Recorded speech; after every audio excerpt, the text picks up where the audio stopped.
오늘은 데살로니가 후서의 말씀을 보실 거예요. 데살로니가 후서는 마게도니아 지역의 중심 도시 중에 하나인 데살로니가 지역에 세워진 교회에 쓰여진 두 번째 편지입니다. 데살로니가 후서를 보시면 어떤 내용이 있냐면 데살로니가 교회가 성숙적인 부분에서는 좀 연약할지는 모르겠지만 이 교회가 핍박과 환난 가운데서 인내함으로 말미암아 존속된 교회다라는 사실을 알 수가 있어요. 데살로니가 후서 1장 4절에서 5절 말씀에서 그러한 말씀들이 기록이 되어져 있는데 우리가 그 말씀을 한번 보시겠습니다. 그러므로 너희가 견디고 있는 모든 박해와 환난 중에서 너희 인내와 믿음으로 말미암아 하나님의 여러 교회에서 우리가 친히 자랑하노라. 이는 하나님의 공의로운 심판의 표요 너희로 하여금 하나님의 나라에 합당한 자로 여김을 받게 하려 함이니 그 나라를 위하여 너희가 또한 고난을 받니라. 아멘. 다른 교회와 마찬가지로 데살로니가 교회도 고난과 핍박 가운데 세워졌어요. 물론 연약한 부분들도 많이 있지만 고난과 핍박 가운데 존속이 되어지고 지금 이 교회들이 유지가 되고져 있다라는 사실은 오늘날 우리가 신앙생활을 하고 있는 우리 교회들에게 크나큰 귀감이 되어집니다. 왜 그러냐면 오늘날 교회, 오늘날 성도님들은 어떤 부분이냐면 핍박이 다가온다라고 한다면 피하려고 하잖아요. 문제가 다가오면 어떻게 합니까? 기도 제목에 문제가 다가왔을 때 어떻게 합니까? 문제를 해결시켜 달라라고 기도를 하는 거죠. 그러니까 이 문제를 통해서 하나님께서 이루어 나가실 계획을 바라본다기보다는 이 문제를 하나님 빨리 해결해 주세요라고 기도하는 분들이 많이 있다라는 거예요. 그리고 주변에 많은 문제들이 생기면 본인을 돌아보기보다는 주변 사람들한테 그 탓을 하게 되어지죠. 이런 성도들의 신앙생활하는 스타일을 바라봤을 때 오늘날 우리 교회들이 데살로니가 교회를 보고 우리가 본을 받아봐야 된다라는 거예요. 무엇을 본을 받아야 되냐면 환난과 핍박 중에서도 인내하고 견뎠다. 그리고 꿋꿋하게 서 있었다라는 점이 우리가 우리가 이제 교훈을 받아야 될 부분들이다라는 거예요. 그러나 이 교회가 생긴 지 얼마 안 된 교회가 아니겠습니까? 생긴 지가 얼마 안 되었으니 이 교회에 적지 않은 문제들이 있어요. 그 안에 소망에 대한 문제들도 있었는데 이 교회의 문제 중에 제일 큰 문제 중에 하나가 무엇이냐면 게으름이었습니다. 게으름, 나태하다. 이번 주 교회에서 보면 교회에서 성도님들 이야기할 때 보면 신앙생활은 게으르면 안 돼. 막 그러면서 누가 이야기하는 것을 저는 들었습니다. 그러니까 바울이 데살로니가 후서 3장 말씀에 3장 6절에서 12절까지 길게 이제 설명이 되어 있어요. 3장 6절에서 12절까지 이제 게으름에 대해서 설명을 하고 있는데 우리가 6절 말씀만 보면 이런 말씀이 있습니다. 형제들아 우리 주 예수 그리스도의 이름으로 너희를 명하노니 게으르게 행하고 우리에게서 받은 전통대로 행하지 아니하는 모든 형제에게서 떠나라라고 이야기를 합니다. 게으르게 행하였다. 그래서 바울은 예전부터 이야기하기를 누구든지 일하기 싫어하거든 먹지도 말라라고 강력하게 이야기를 하고 있습니다. 그런데 오늘 데살로니가 교회에게 드러나는 특징들 중에 하나가 뭐냐면 게으름이에요. 오늘날 교회에서 신앙생활하는 사람들도 게으른 사람들 많이 있죠. 태생적으로 게으른 사람도 있어요. 저도 부지런하냐 게으르나 둘 중에 제 모습들을 한번 이야기를 해보면 저는 제가 관심 있고 열심히 해야 될 부분들은 열정적으로 합니다. 근데 나머지 부분은 좀 게으르게 하는 그런 뉘앙스가 좀 있어요. 우리 사모님이 더 잘 아실 것 같아요. 근데 태생적으로 자기가 습관적으로 보면 게으른 사람이 있어요.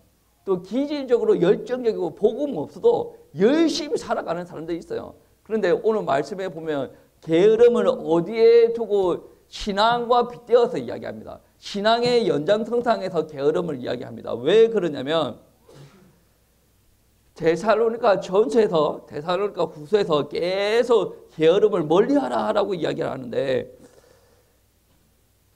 이 게으름이라는 문제는 이 데살로니가 교회뿐만이 아니라 에베소 교회에서도 이런 게으름의 문제도 드러납니다. 그런데 에베소 교회의 게으름의 문제가 데살로니가 교회의 게으름의 문제보다 크지 않다. 그러니까 데살로니가 교회가 게으름의 문제를 봤을 때 더 심각하였다라는 거예요.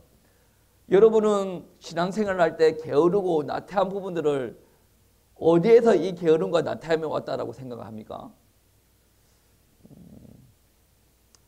실제적으로 안 믿어서 그럴 수도 있고 믿기는 믿는데 열처녀 비유에서 오지는 않겠지.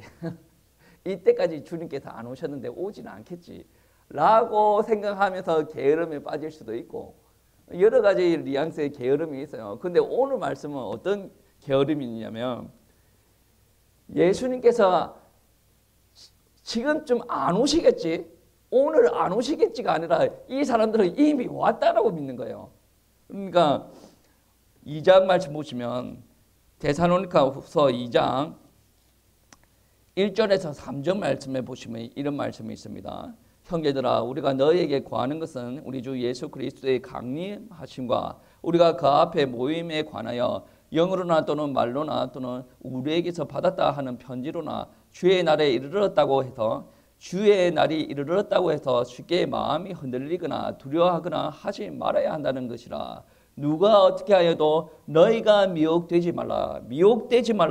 먼저 배교하는 일이 있고 저 불법의 사람 곧 멸망의 아들이 나타나기 전에는 그 날이 이르지 아니하리라고 이야기합니다. 그러니까 오늘 말씀해 보시면 주의 날이 이르렀다고 이렇게 미혹하는 사람들이 있어요. 그래서 바울이 너희가 미혹되지 말아라. 마지막에 3절 마지막 부분에 그 날이 이르지 아니하리라는 말에서 비추어 봤을 때 아직 주님께서 재림하지 않았다는 거예요. 이 사람들은 주님께서 재림하였으니, 그래서 하는 말이 우리가 하나님의 나라를 충분히 경험하였고 임하였고, 그래서 우리는 하나님의 나라가 이미 임하였기 때문에, 주님께서 임하였기 때문에 우리가 하는 이 일을 내려놓을 수 있다라는 것을 이야기하는 거예요. 근데 바울의 입장은 어떻게 합니까? 침착하라, 진정하라. 주의 날이 이르렀다고 가르친 적이 없다라는 것입니다. 속이는 자들에게서 너희는 미혹되지 않도록 조심하라라고 역설하고 있어요. 그러니까 분명히 주님의 재림이 이루어지지 않았는데 데살로니가 교회에서는 주님의 재림이 이미 임하였고 우리는 그 재림 속에 있다라고 믿으니 우리는 더 이상 열심히 할 이유가 없다라고 생각해서 게으름이 드러나는 겁니다. 어떻게 말하면 일을 하지 않는다라는 부분들은 주님께서 재림하였기 때문에 우리가 일을 할 필요가 없다라고 이야기할 수도 있지만, 어떻게 표현하면 인간의 본성이에요. 일을 하면서 쾌락을 느끼는 사람 거의 없습니다. 우리가 놀고 싶죠. 즐기고 싶죠. 근데 이제 주님께서 오셨다라는 교리와 우리가 일하기 싫은 이 죄성에 비롯된 이 우리 인간들의 육신적인 본성과 합쳐져서 이 사람들이 주님께서 재림하셨다라고 믿고 자기네들은 재림하셨으니까 이제 일 안 하고 나태하게 이렇게 살아간다라는 거예요. 그런데 이렇게 재림이 임하였다라고 생각하면서 나태하게 행동하는 이 데살로니가 교회를 회복시키기 위해서 바울이 했던 해결책이 있습니다. 무엇입니까? 본질이 뭐예요? 하나님의 말씀을 제대로 알지 못하였으니 그들의 삶이 어떻게 됐습니까? 삶이 왜곡되어진 거예요. 가르침이 왜곡되어지니까 삶 또한 왜곡이 되어졌다는 거예요. 여러분 예전에 한 30년 전 담임 선교에서 그랬죠. 뭐 그런 일이 뭐 몇 년도에 이제 재림이 일어날 것이다라고 이야기하니까 그때 사람들이 어떻게 했어요? 재림이 안 왔어. 재림이 안 왔는데 조금 있으면 재림이 일어날 것이다라고 하니까 아줌마들이 어떻게 합니까? 집안 안 돌보고 가는 거예요. 직장 다니는 사람들은 직장 내팽개치고 가고, 집 있는 사람들 집 문틀을 다 팔아가지고 헌금을 하고. 근데 이게 상식적으로 생각하면 이게 맞지는 않아요. 아니 물론 주님의 재림을 기다리는 게 맞아요. 근데 기다리는 게 맞는데 끝은 무엇과 관계가 있어요? 복음이 땅까지 전달되어지고 나서 주님께서 오신다라고 이야기를 했지 않습니까? 주님께서 오실 때 내가 좋은 자리에 앉을래. 그래서 내 거 모든 걸 올 수도 하고 다 갖다 바치는 거, 이거는 상식적이지 않습니다. 그러니까 어떻게 표현하면 교리가 잘못 들어가서 잘못된 행동이 나오는 거예요. 그래서 바울 같은 경우에는 이 사람들이 성경적인 가르침이 미흡하기 때문에 이러한 게으름이다라는 문제가 나왔다. 그래서 나는 하나님의 말씀은 제대로 재림에 대한 진리를 가르친다라는 것에서부터 이 문제를 해결하려고 합니다. 그래서 바울이 이야기할 때 그리스도인들에게 재림이 이미 임했다고 하는 자들의 가르침에 미혹되지 말아라 라고 이야기를 합니다. 너희가 미혹되어서 지금 이러한 상황 가운데 있었기 때문에 그 잘못된 가운데 미혹되지 말아라. 그리고 그리스도인들은 하나님의 말씀에 순종하기 위해서 부르심을 받았기 때문에 재림이 이미 임하지 않았다. 아직 임하지 않았다라는 이 말에 순종을 해서 너희는 하나님의 말씀 따라서 살아라라고 하는 말이에요. 3장 6절 말씀에 보시면 3장 6절 말씀에 형제들아 우리 주 예수 그리스도의 이름으로 너희를 명하노니 게으르게 행하고 우리에게서 받은 전통대로 행하지 아니하는 모든 형제에게서 떠나라. 그리고 이어서 12절 말씀에 이런 자들에게 우리가 명하고 주 예수 그리스도 안에서 권하기를 조용히 일하여 자기 양식을 먹으라 하노라 라고 이야기를 하죠. 어떤 말을 합니까? 간단하게 이야기해서 재림 안 왔으니 일 안 하고 나태하게 있는 자들아 일어나서 일해라. 그리고 너희가 일어나서 일하고 그 일한 거 가지고 너희가 먹으라 라고 이야기를 하고 있어요. 바울은 이 데살로니가 교회에게 가르치기 위해서 이 교회에게 후원을 받지 않아요. 바울은 때에 따라서 교회한테 후원을 받지 않습니까? 빌립보 교회에게 후원을 받고 뭐 브리스길라 아굴라 부부한테도 후원을 받고 후원 받아서 이렇게 사역들을 했어요. 근데 바울은 때에 따라서는 후원 받지 않고 자기가 돈을 벌어서 자기가 먹고 그리고 사역들을 감당하는 경우가 있었습니다. 그래서 이 데살로니가 교회에게 후원을 받지 않습니다. 왜? 이 사람들이 연약하기 때문에 이 사람들을 세우기 위해서 후원을 받지 않아요. 그리고 이 사람들에게 스스로 벌어서 먹는 것을 보여주기 위해서 이 사람들에게 후원받잖아요. 왜 그러냐면 이 사람들은 어린 사람들 아니겠습니까?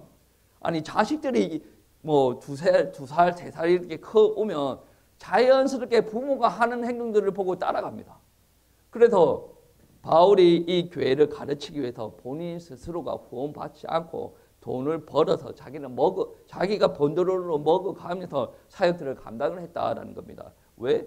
본을 보이기 위해서 그렇게 했다라는 겁니다. 그러니까 아직 재림이 임하지 않았고 너희는 신앙생활을 하면서 기다려야 돼. 그리스도인들은 하나님의 말씀에 순종을 하면서 기다려야 된다. 그래서 일어나라. 너희 삶의 현장에서 돌아가라 라고 이야기를 합니다.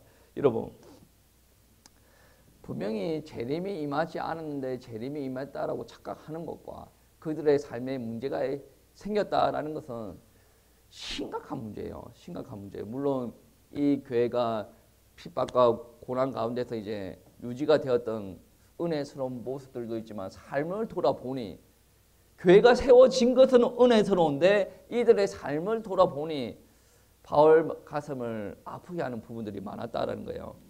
근데 이 사람들이 왜 이러한 문제에 빠졌는지 뭐 재림도 이게 재림을 잘못 알아서 그럴 수도 있고 하나님과 관계에서도 어리다 보니 하나님과 관계가 명백하지 않은 거예요. 그래서 바울은 재림에 관해서 명백하게 가르치고 하나님과 관계도 명백하게 설명합니다. 어떻게 설명하냐면 3장에 그러한 말씀이 있습니다. 3장 16절 말씀에 평강의 주께서 친히 때마다 일어나 너희에게 평강을 주시고 주께서 너희 모든 사람과 함께 하기를 원하노라 라고 표현하죠. 이 말은 어떻게 말하면 축복을 기원하는 말씀이기도 합니다. 그러나 단순히 바울이 가르치는 것은 하나님께서 이루어 달라고 간청하는 기도 정도의 수준이 아닙니다. 3장 3절 말씀해 보시면 주는 미쁘사 너희를 굳건하게 하시고 악한 자에게서 지키시리라 라고 표현하고 있는데, 이 악한 자들에게서 지키시리라라는 말은 하나님께서 데살로니가 교회와 함께하고 있다는 거예요. 그리고 자기네들이 열심히 신앙생활에서 굳건하게 지켜진 부분들도 있겠으나 본질적으로 하나님께서 그들과 함께 하심으로 굳건하게 지켜졌다라는 거예요. 그리고 하나님께서 보호하신다. 이거는 관계에서 일어나는 말 아니겠습니까? 그러니까 재림했으니까 끝났다라는 부분이 아니라 하나님께서 지금 너희와 함께하고 계신다. 너희는 지금 하나님과 명백하게 끈끈한 관계를 유지를 해야 된다라는 말씀입니다. 그리고 바울의 말에는 그 이상의 의미도 내포하고 있는데 1장 8절 말씀에 보시면 하나님을 모르는 자들과 우리 주 예수의 복음에 순종하지 않는 자들에게는 형벌을 내리시리라고 표현합니다. 하나님께서는 우리를 사랑하시고 선택하시고 보호하시고 인도하시고 그 정도 수준에서 머무르는 것이 아니라 하나님의 사랑을 받지 못한, 하나님 앞에 대적하는 자, 하나님의 지식을 알지 못하는 자들에게는 벌을 내리신다라고 표현하고 있습니다. 그러니까 이 땅에서 하나님의 형상대로 지음받은 많은 사람들이 길거리에 활보하고 다니고 있습니다. 그런데 많은 사람들 중에 자기가 하나님의 형상대로 지음받았다라고 이야기하는 믿는 사람들은 그렇게 많지 않다라는 겁니다. 바울과 데살로니가 교인들은 하나님을 아는 자입니다. 그리고 영생을 소유했어요. 그리고 바울은 공개적으로 어떤 말을 하냐면 하나님의 사랑을 받았다라고 이야기하고 주께서 사랑하는 형제들이라고 이야기를 합니다. 이 말은 바울은 이미 하나님과 함께 하시는 임재, 그리고 하나님의 보호, 우리가 하나님의 지식을 알고 있다. 심지어 우리는 하나님의 사랑을 받았다라고 이야기를 할 수 있으면 그것은 분명히 하나님과 명백한 관계를 맺고 있다는 것을 증명하는 말이기도 합니다.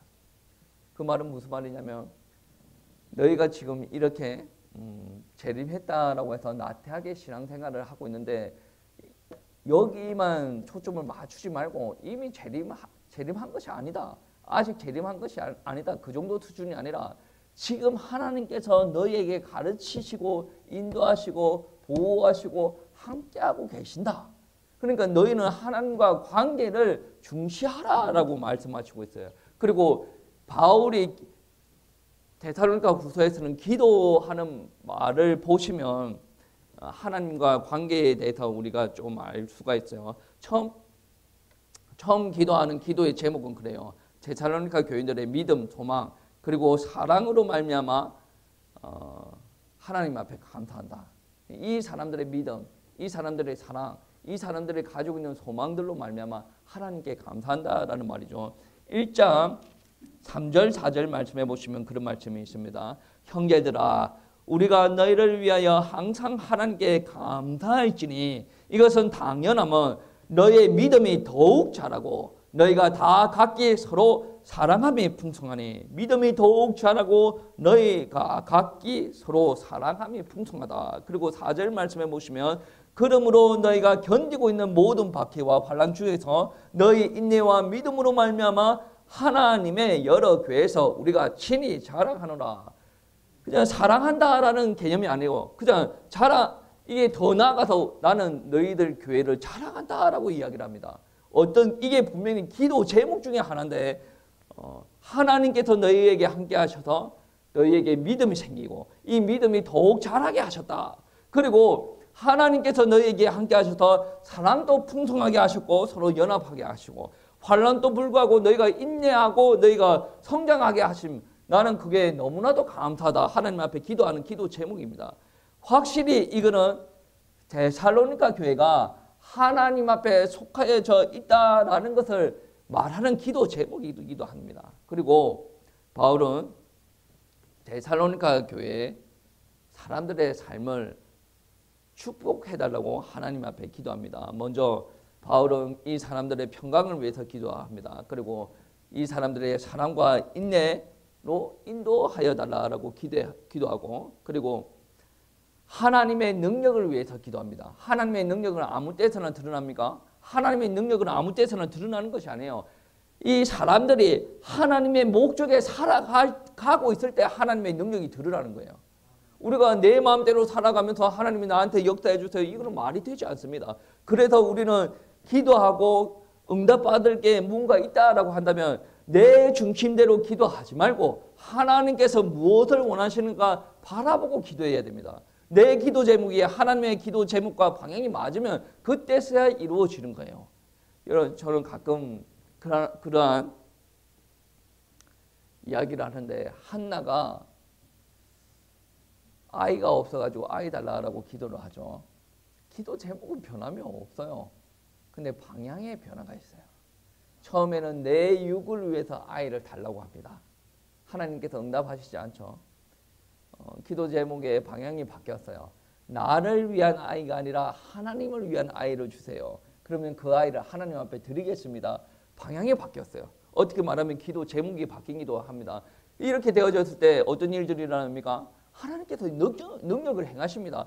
이 능력은 사람에게 있는 것이 아니라 하나님에게 있는 것이에요. 그래서 하나님의 목적에 맞게 우리가 살아가고 있을 때 하나님께서 역사하십니다. 우리가 주일 오후에 거룩함에 대해서 배우고 있습니다. 레위기서를 통해서. 이 거룩함이 왜 필요하냐면 하나님께서 주의 백성, 하나님의 백성들에게 거룩함을 요구하십니다.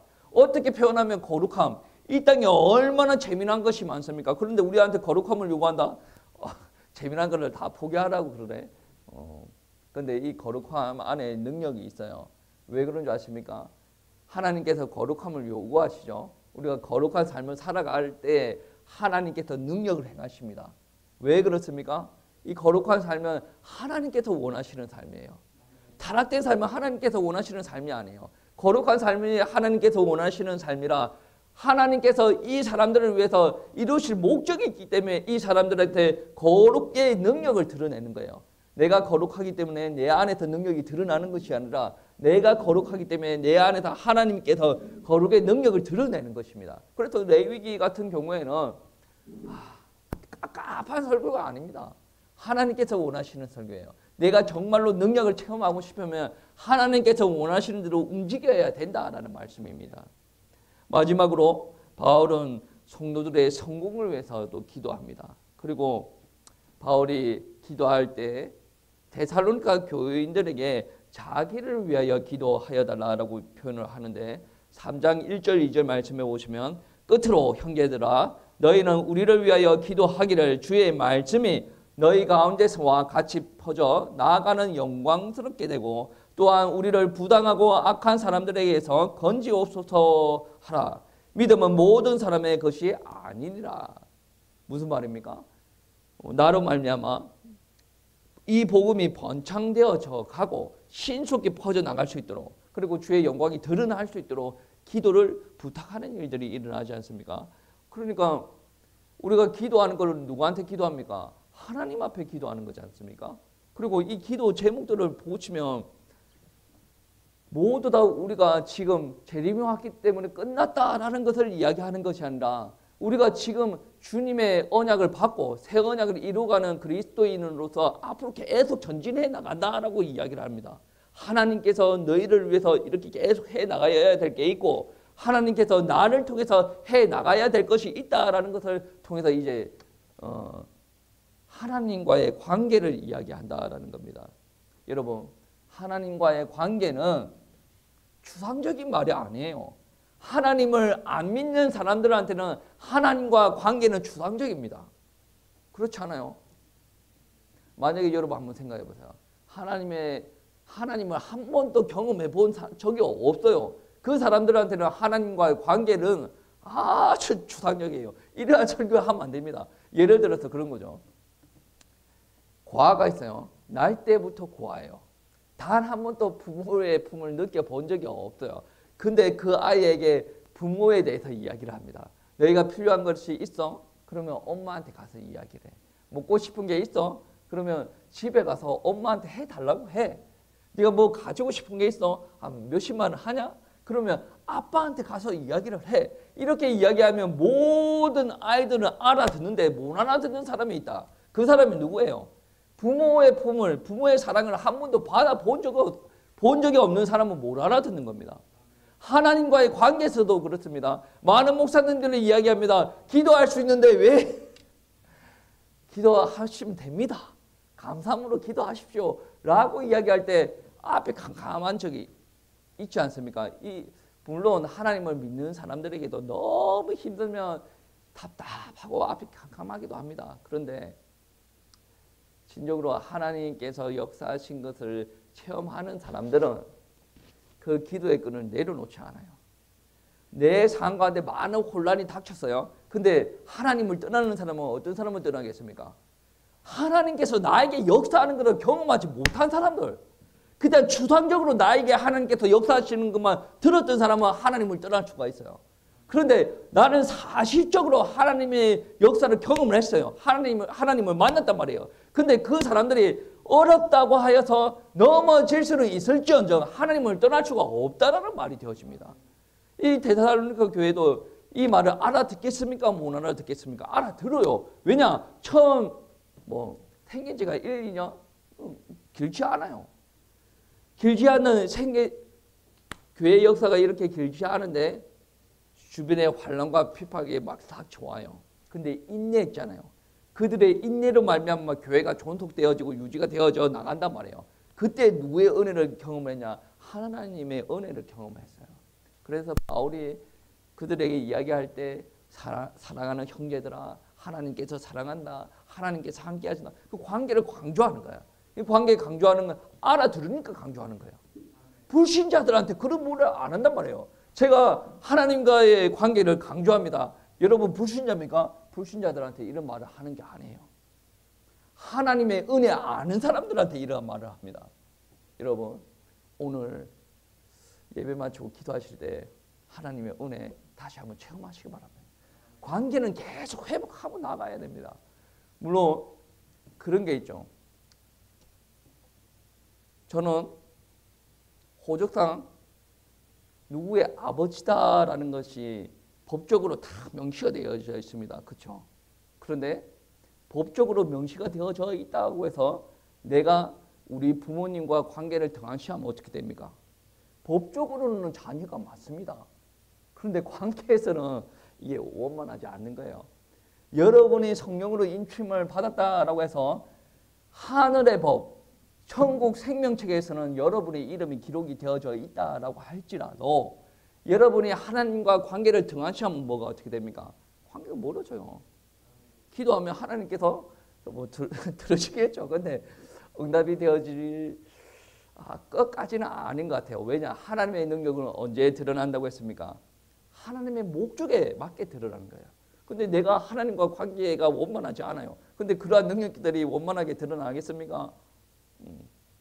응답을 기대하십니까? 그러면 관계 회복하시고 내 삶이 하나님의 목적에 맞게 사는 삶이 되어져야 된다는 겁니다. 그러니까 관계라는 말은 추상적인 말이 아니에요. 관계는 실제란 말이에요. 하나님께서 나와 함께 하신다. 이거는 실제요. 하나님께서 나의 기도 제목을 들으시다. 실제입니다. 하나님께서 나를 보호하신다. 나를 인도하신다. 나를 축복하신다. 이거는 실제입니다. 실제입니다. 사실이란 말이에요. 사실. 그래서 데살로니가 교회 성도님들이 교리적으로 어려움에 처해져 있으니까 바울은 기도와 하나님과의 관계에서 계속 그들을 가르치고 있는 거예요. 여기가 끝이 아니다. 하나님께서 이끄신다. 장래에 대한 메시지를 하면서 하나님과의 관계에 대해서도 이야기를 하는데 하나님은 이미 우리를 사랑하셨고 구원하시기로 선택하셨다. 그리고 우리에게 믿음 주셨고 우리가 그분을 믿고 따라갈 수 있도록 우리가 하나님의 자녀가 되었다. 그리고 우리가 여기서 끝나는 것이 아니라 장래에도 더 좋은 것을 하나님께서 예비하셨고 우리를 인도하신다라는 부분들입니다. 1장 7절 말씀해 보시면 환난을 받는 너희에게는 우리와 함께 안식으로 갚으시는 것이 하나님의 공이시니 주 예수께서 자기 능력의 천사들과 함께 하늘로부터 불꽃 가운데서 나타나실 때에 그분은 아직 오시지 않았지만 이 서신 전체에서 이야기하는 바가 무엇이냐면 아직 오시지 않았지만 앞으로 오실 것이다 라고 이야기를 합니다.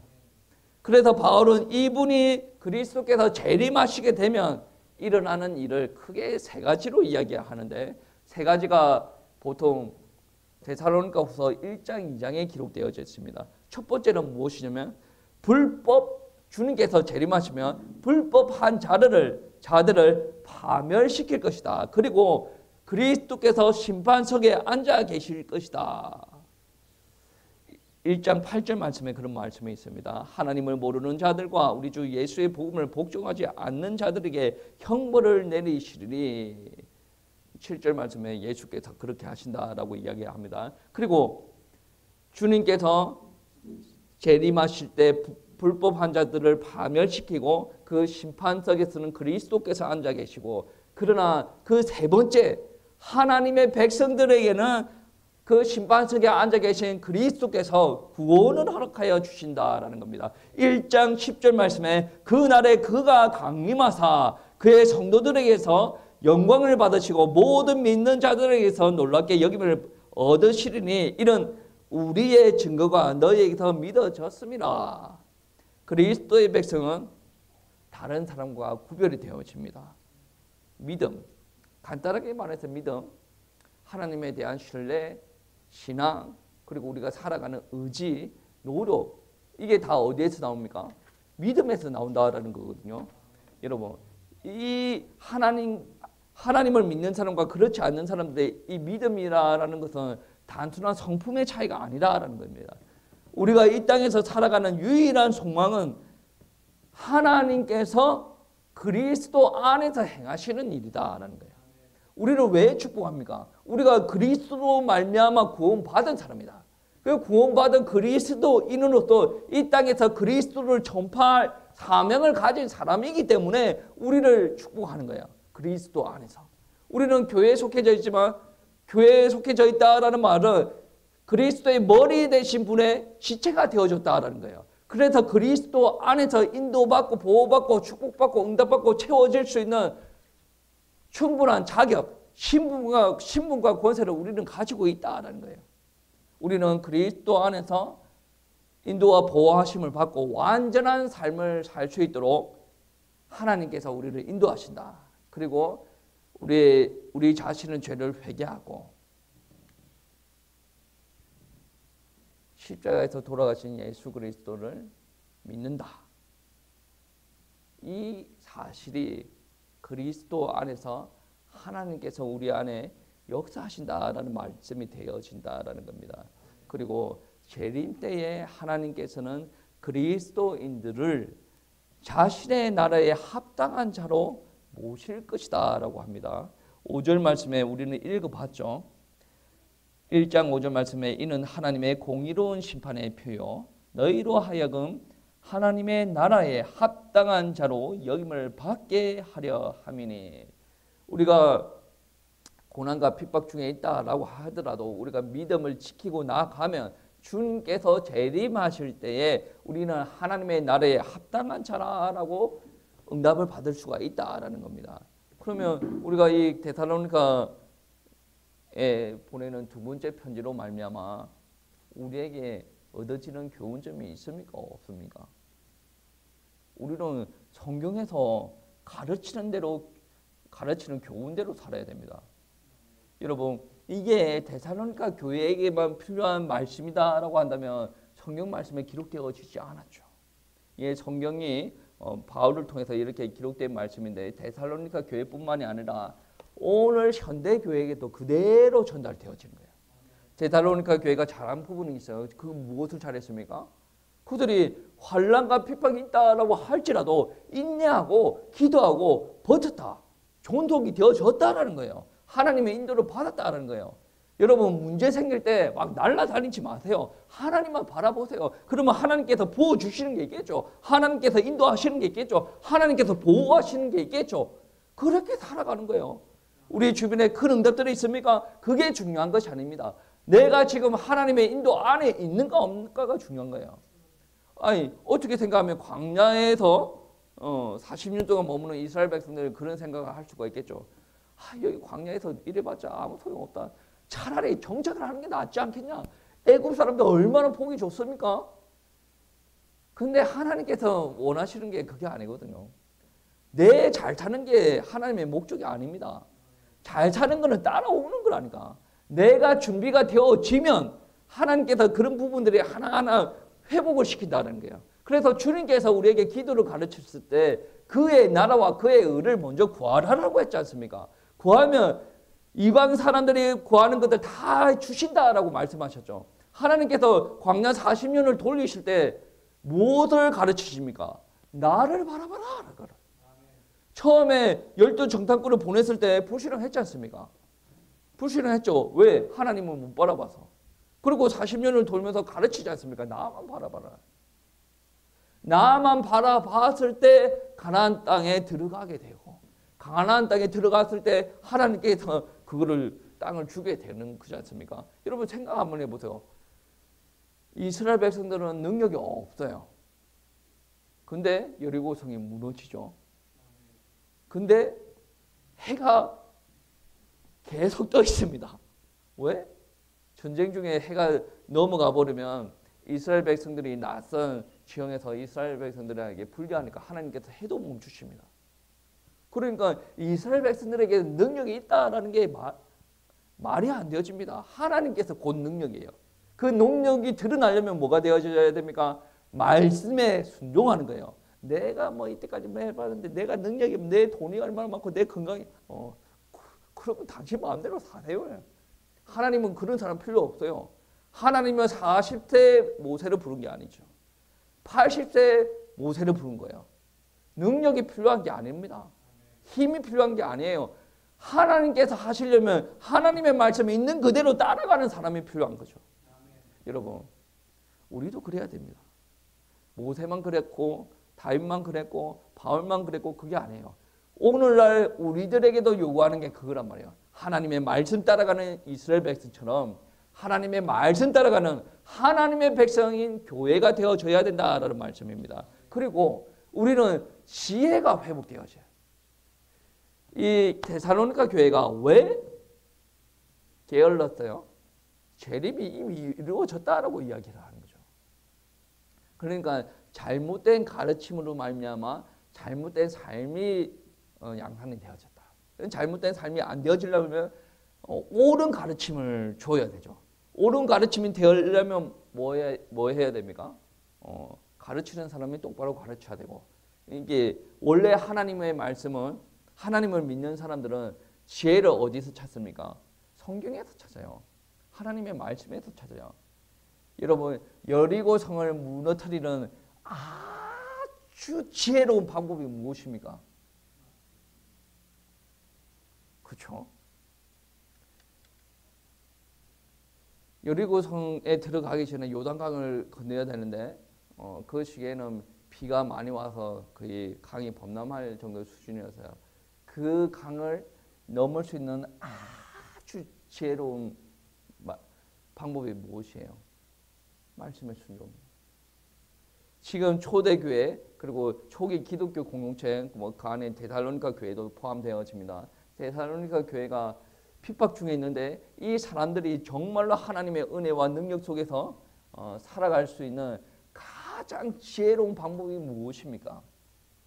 하나님의 말씀 안에 구하는 거예요. 이 세상적인 기준으로 나아가서는 되지 않는다라는 말씀입니다. 그래서 바울이 재림이 아직 이루어지지 않았다라고 이야기하면서 삶을 가르치죠. 그리고 나서 그 가르침에서 우리가 또 배워야 될 부분들이 무엇이냐면 기다리면서 살아야 된다. 응답도 기다리면서 살아야 된다. 재림도 어떻게 보면 우리에게는 응답이죠. 약속을 기다리니까 약속이 그게 성취가 되어지는 게 응답 아니겠습니까? 우리한테는. 근데 재림뿐만이 아니라 우리 모든 영역에서 기다리면서 살아야 된다. 왜? 우리가 할 수 있는 거면 바삭바삭바삭 하고 바삭바삭바삭 하면 되는데 우리가 하는 일이 아니거든. 우리는 열심히 다 해놨다라고 하더라도 하나님께서 부어주시는 것을 기다려야 돼. 여러분, 이거는 신학적인 개념인데 아주 기본적인 개념이에요. 이미 우리에게 구원은 시작이 되었습니다. 그런데 아직 구원이 완성되지는 않았어요.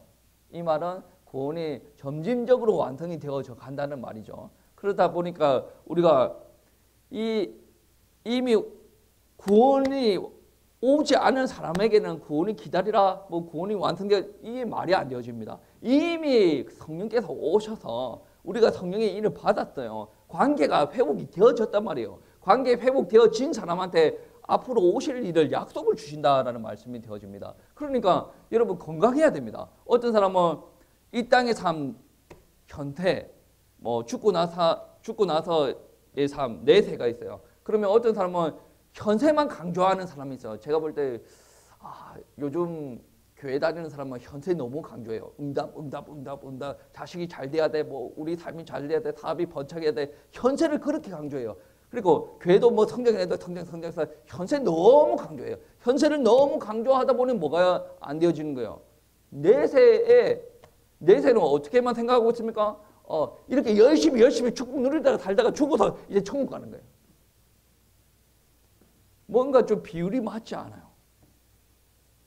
반대로 뭐 예전에 재림을 기다리는 그 사람들처럼 내세만 너무 기다리는 거야. 내세 죽으면 끝나 주님 오면 끝나. 내세만 계속. 그렇다 보니 이 삶을 등한시하는 거예요. 주님께서는 이거 다 강조하십니다. 이거 다 강조하시지 한 개만 그렇게 하고 가지 말라는 것입니다. 여러분, 우리는 내세를 무시하고 현세에 집착하는 사람 아닙니다. 그리고 현세를 무시하고 내세만 집착하는 사람 아니에요. 분명히 예수님께서 우리를 죽으면, 주님께서 재림하시면 우리가 어떻게 내세에 어떻게 된다는 것을 다 가르쳤어요. 근데 이 땅의 삶 또한 하나님께서 강조하셨단 말이에요. 근데 이 땅의 삶을 살아갈 때 이 땅의 삶만 강조하는 것이 아니라 주님께서 오실 것을 바라보고 살아가시라. 그리고 오실 것을 바라보고 살아가시면 어느 정도 긴장감이 유지가 되는 거예요. 여러분, 긴장감이 좀 있어야 됩니다. 너무 편하게 너무 풀어져 버리면 교회가 사람 중심으로 갑니다. 요즘에 어떤 교회는 그러죠. 제가 신대원 다닐 때도 그랬어요. 금요 예배도 없애버리고 수요 예배도 없애버리고. 생각을 해보세요. 없애는 이유를 그 목사님이 제가 듣는 데서 그랬거든. 가족들과 함께 시간을 보내야 됩니다. 그 말은 무슨 말이에요? 내일 주님께서 안 오신다고 100% 확신을 하기 때문에 그러는 거예요. 누구 신앙이에요? 자기 교회 성도들을 믿는 신앙 아닙니까? 우리 성도가 나를 찬양을 와 하면 나는 목회로 성공했다. 제가 신대원 때 신학한 지 얼마 되지 않았을 때 그 목사님이 뭐라고 했냐면 금요 예배 없으니까 성도들이 너무 좋아하더라. 그러면 하나님 뭐라고 생각했니? 하나님께서 박수 쳤을까? 저는 절대로 그렇게 생각하지 않습니다. 이게 초대교회는 날마다 교회에 모이고 날마다 떡을 떼고 날마다 주의 복음 전하고 날마다 가르치고 날마다 교제를 했다라고 하는데 그만큼 열정적이었다라는 말이고, 오늘날 교회는 무엇입니까? 교회에 오는 것보다 자기 가족들과 놀러 다니는 것을 더 기뻐한다라고 이야기하는 거예요. 그렇다면 이 사람들 뭐예요? 어리석은 다섯 처녀예요. 목사가 오지 말라고 한다라고 하더라도 자기가 와서 기도할 정도는 되어야 되지 않겠습니까? 그거는 쉽지는 않아요. 목사도 안 한다는데 성도가 어떻게 하겠습니까? 그런데 우리가 정말 믿는 사람이라고 한다면 목사가 하나님 아니지 않습니까? 목사한테 대적하라는 말은 아니에요.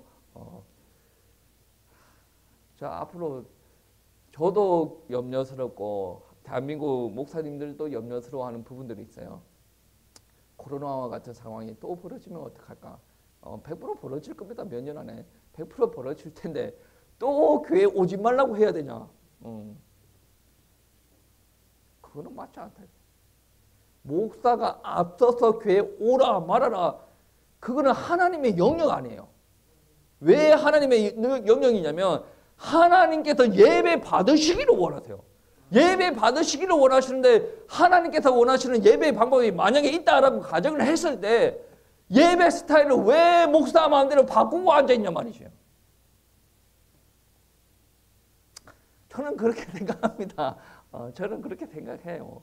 이거는 하나님의 영역이라 순간순간 우리가 질병이 돌았다. 우리에게 어려움이 찾아왔다.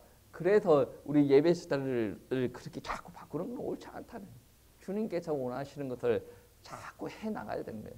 우리가 예배 드리기 위해서 발부둥 치고 앉아있지만 우리가 예배 드리는 게 이게 최선이 아닐 수도 있지 않습니까? 최선의 방법이 최고의 방법이 아닐 수도 있어요. 그러면 예배가 자꾸 발전시켜 나가는 게 우리가 해야 될 일이 아니겠습니까? 이번 주에 오는 주에 찬양 예배지 않습니까? 아시죠? 좀 으쌰으쌰 해야 되지 않겠습니까? 우리가 할 수 있는 최고의 방법대로 우리의 믿음 안에서 할 수 있는 최고의 방법대로 하나님 앞에 영광 올려야 되지 않겠습니까? 이거는 현세만 집착한다, 내세만 집착한다가 아니라 두루 골고루 가야 된다라는 말씀입니다. 그러니까 앞으로 주님께서 재림을 하실 것인데 그 재림의 소망을 두시고 그 재림에 비추어서 현세도 살아가야 된다라고 이야기하면 될 것 같아요. 그러니까 현세에서 발견되는 것만 소중하다라고 생각되어지는 사람들은 무엇 하나를 놓친 거예요. 무엇을 놓쳤냐? 그리스도를 놓쳐서 그래요. 현세만 바라보고 살아가는 사람들은 그리스도를 놓친 거예요. 그리스도는 현세만 말하지 않습니다. 그리스도는 계속 장래를 이야기했어요. 근데 우리가 그리스도를 믿는 사람들이라고 하면서 현세만 바라본다? 이거는 신앙생활이 잘못되었다는 거예요. 여러분, 현세만 바라보라는 것은 안 가르쳐도 잘 될 수 있을 것 같은데 여러분 믿음이 있는 사람이면 소망을 가지고 현세를 넘어 우리가 내세까지 바라보는 신앙인들이 되시기를 축복합니다. 그리고 여러분은 불신자들에게도 모델이 되어야 되고 신자들에게도 그러니까 그리스도인들에게도 그러니까 이 땅에서 교회 다니고 있는 사람들에게도 모델이 되어야 돼요. 모델은 많은 숫자가 필요하지 않아요. 정말로 하나님의 뜻대로 살아가는 사람들의 모델. 그 하나님의 뜻대로 살아갔더니 하나님께서 역사하시는 것을 체험하는 모델. 그러니까 다른 사람들이 바라볼 때 와, 저 사람은 어떻게 저렇게 살아가지? 근데 저렇게 살아가니 죽으라는 법은 없네. 하나님께서 역사하셨나 봐. 이 정도 말이 나올 법한 우리들의 삶이 모델이 되어져야 돼요. 모델이 되어지기 위해서는 뭘로 모델이 되어집니까? 능력이 드러날 수 있도록 우리가 살아야 된다. 능력이 드러나려면 어떻게 하면 하나님의 능력이 드러납니까? 말씀에 순종을 하고 나아가는 삶을 살아야 된다라는 말씀입니다. 이번 주도 하나님의 능력 안에서 승리하시기를 축복합니다.